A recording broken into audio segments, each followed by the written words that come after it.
Over the years, we've been introduced to countless training approaches, all claiming to work better than the last.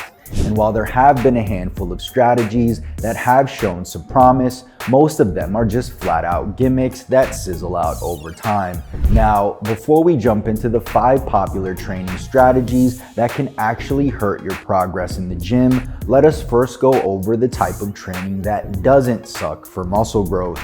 Mechanical tension is a type of force that occurs when a muscle is stretched under load. It's one of the 3 primary mechanisms of muscle growth, along with metabolic stress and muscle damage. Mechanical tension is believed to be the most important of these 3 mechanisms for stimulating muscle hypertrophy, and it's best achieved through lifting weights in the 6 to 12 rep range while reaching failure or close to it. This type of set achieves 2 things. First, it activates a large number of high threshold motor units, thus producing maximal muscle fiber activation. And second, it results in an involuntary slowing of contraction speed where the muscle fibers experience the most mechanical tension. Overall, mechanical tension plays a critical role in the adaptation of muscle fibers to resistance training, far superior to the overhyped strategies we're about to cover in this video. So now that we understand what type of training is proven to work for building muscle, let's go over 5 popular training strategies that actually suck for muscle growth. Training strategy number 1, blood flow restriction training. Blood flow restriction, or BFR training, involves using a tourniquet or cuff to partially restrict blood flow to the muscle being trained. The idea behind BFR training is that it can increase muscle growth and strength by creating a hypoxic environment that stimulates greater metabolic stress and cellular signaling. Now that we understand what BFR training is and how it works, let's get into what the science has to say. One study published in the Journal of Strength and Conditioning Research found that BFR training increased muscle thickness up to 5 minutes post-training. And because there was no data available longer than 5 minutes, I think it's safe to assume that the increase in muscle size was a product of cell swelling, specifically sarcoplasmic hypertrophy. That is, the acute increase in muscle thickness that results from the accumulation of fluid in a limb. Although this swelling does last longer than the pump you get in the gym, it isn't true hypertrophy. According to this study, changes in muscle mass and strength are accompanied by increases in expression of genes related to hypoxia. And since BFR creates a hypoxic environment, then it would be logical to presume that blood flow restriction directly influences hypertrophy signaling. That said, one study published in Medicine and Science in Sports and Exercise concluded that BFR alone does not stimulate hypertrophy. BFR combined with resistance training, however, did result in an increase in post-exercise myofibrillar protein synthesis. But before you conclude that BFR training is an effective strategy for muscle growth, consider this. The subjects in this study followed a training protocol using a maximum of 5 sets of exercise at progressively increasing loads until failure. As we know, mechanical tension is induced by high-intensity training or lifting heavy and close to failure. So it begs the question, is BFR the cause of hypertrophy, or is it mechanical tension? To be fair, BFR training creates an environment where high levels of mechanical tension are possible without having to lift heavy. The problem, however, is the risk of injury, particularly if the tourniquet or cuff is not properly applied or is left on for too long. Remember, the BFR studies mentioned were done in controlled environments. The last thing you want is for your arms to turn purple and even create irreversible damage to your arteries and veins. To put it simply, it seems like too much work with far too much risk in order to achieve the same result you could without it.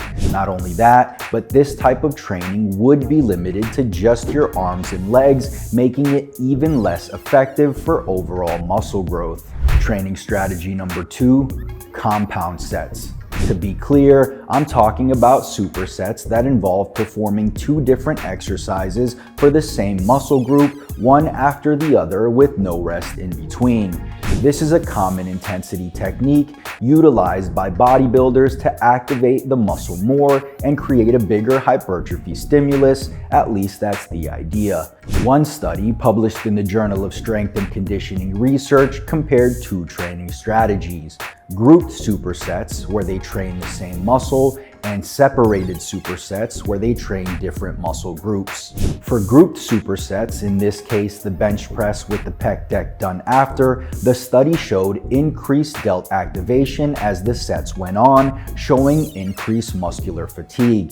Thus, instead of stimulating the pecs more, the front delt slowly took over some of the work. Since compound sets are often done with no rest in between exercises, it greatly increases CNS fatigue, which reduces motor unit recruitment. This means less and less muscle fibers experience mechanical tension after each set, leading to a lower growth stimulus.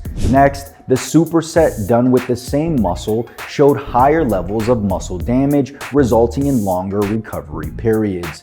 This can lead to decreased performance in subsequent workouts and reduce the quality of the overall training stimulus. That said, the only true benefit of compound sets is that they're more time efficient than traditional straight sets. If you're really short on time, however, I recommend antagonist paired sets, where you're supersetting opposing muscle groups instead. This offers the same time efficiency, only with less muscular fatigue, since you're not using the same muscle back to back.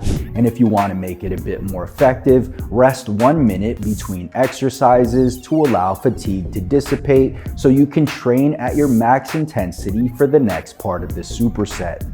Training strategy number 3, compound-only workouts.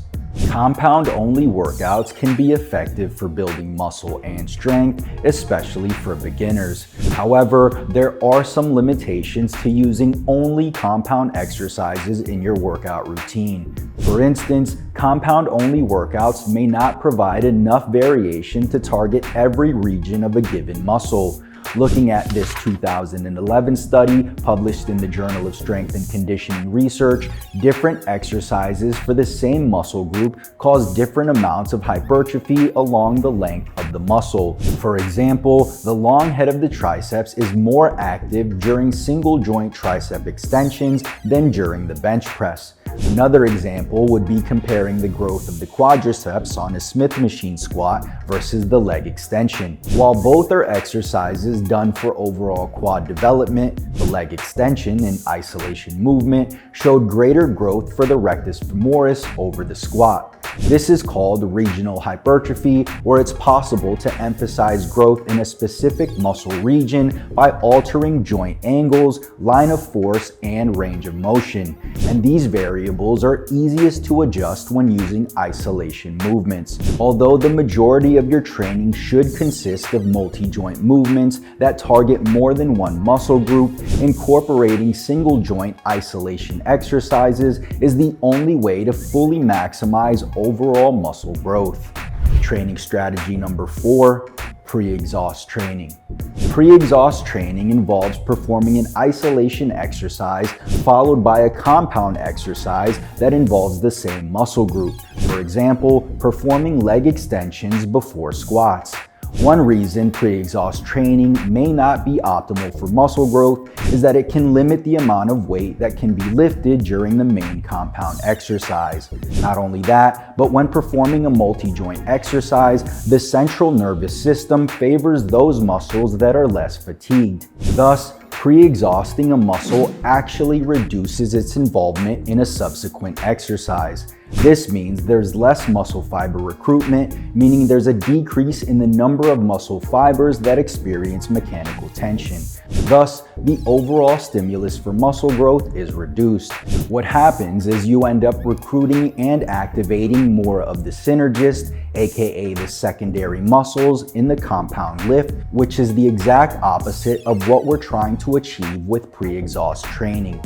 This was illustrated in a 2009 study where the bench press was performed after pre-exhaustion of the pecs using a dumbbell fly. They found that there was no increase in the activation of the chest muscles, but there was an increase in triceps involvement during the bench press. Furthermore, when pre-exhaustion was incorporated, there was a significant reduction in the number of reps the participants were able to perform during the bench press. Training strategy number 5, time under tension training. Conventionally, time under tension training is done by lengthening the amount of time it takes to complete the concentric and eccentric phase of an exercise. A lot of people conflate this with the type of training ideal for creating high levels of mechanical tension, since the muscle is under tension for longer periods.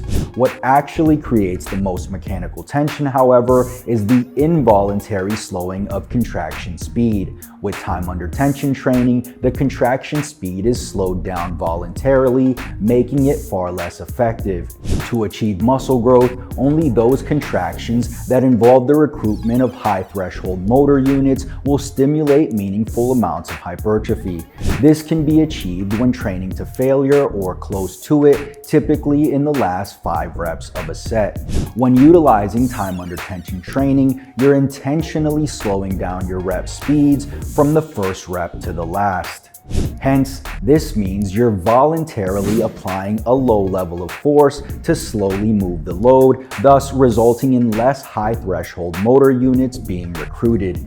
To make things worse, as your set progresses, muscle fibers are activated for longer periods, which causes more fatigue to develop, further reducing motor unit recruitment. To put it simply, deliberately slowing down your reps to increase the time your muscles experience tension does not produce more mechanical tension. So there you have it, 5 overhyped training strategies that actually suck for muscle growth. And while some of these strategies may be more effective than others, a tried and true approach of lifting relatively heavy weights to failure or close to it will always be your best option. Did you find this video helpful? If so, click the like button below, as it'll truly help out the channel. Also, if you're an intermediate or advanced lifter whose muscle gains have stalled and are looking to jumpstart new muscle growth, grab a copy of our brand new program, Mass 5 Full Body.